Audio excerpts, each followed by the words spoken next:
Hey guys, Urban Combat Survivor here. I'm going to do a little video here about sanitation stations.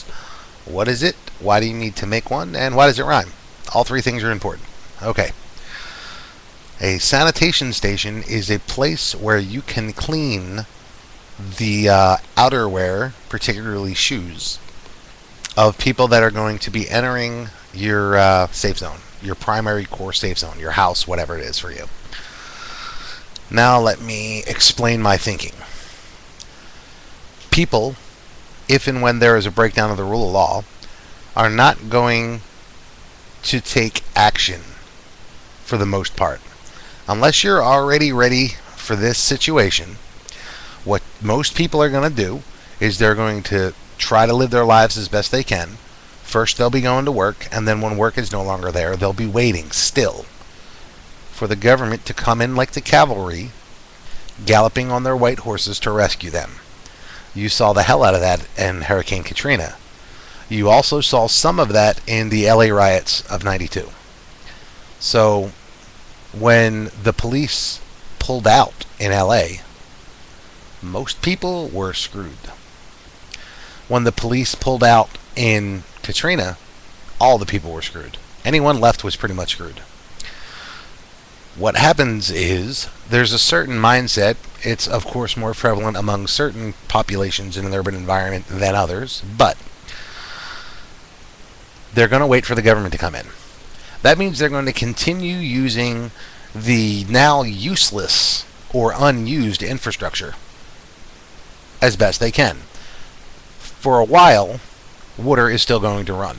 The reason is that just about every place on the planet uses a gravity feed water system. So as long as there's still water left in the reservoirs that are on a higher elevation means that gravity feed is what sends the water to your house. That's why if you have a building, any structure that's higher than a certain amount of stories, you need to put in a pressure pump to move the water up, because they're gravity feed systems. So the water is still going to run for a while. People are going to continue using their restrooms. They're also probably going to continue drinking that water even after it's no longer safe, which is going to take probably 2 to 4 weeks before the water is not safe. I don't know if the water will last that long, because I think there's probably going to be a lot of idiots that go around and open faucets and leave them that way to flood things. And they're going to basically waste a lot of the water resource that they're screwing themselves on later. Just like when they burn their own neighborhoods. But, okay. When people continue using their bathrooms and the water stops running, they can't flush anymore. Eventually, no matter how much of an animal you are, this becomes an untenable situation. People are then going to start finding dark holes and corners to use. It's not going to take too very long for it to just break down to people squatting and going to the bathroom wherever the hell they want. Enter your sanitation station.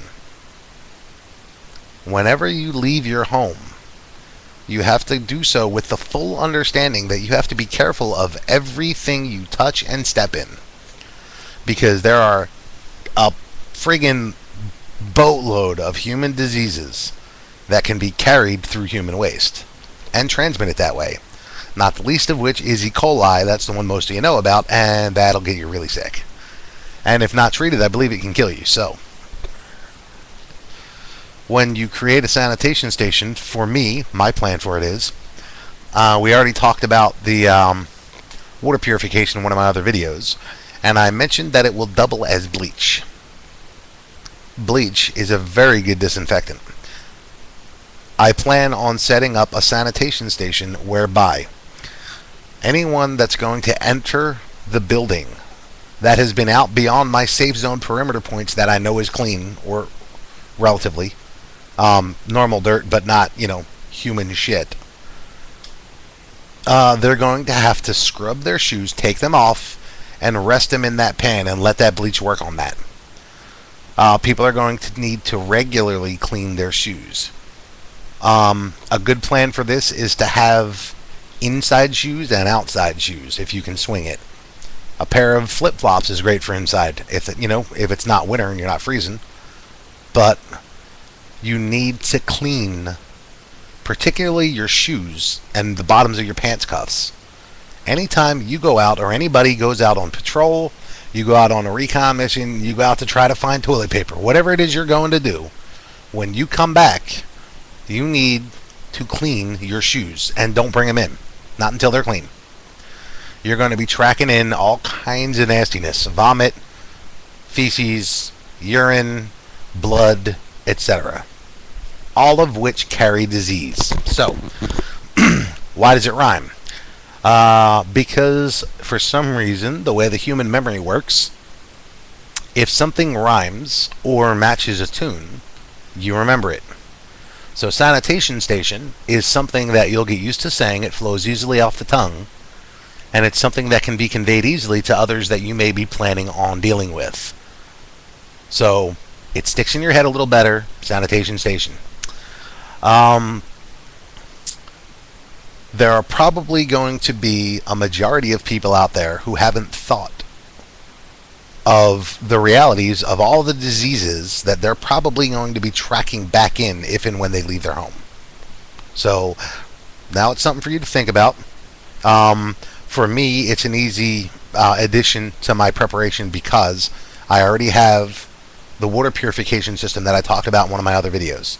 So it's just a matter of creating some bleach in the proper quantity to make sure that people clean their shoes. Don't track that stuff in. And you should probably have at least one or two good wash stations inside as well.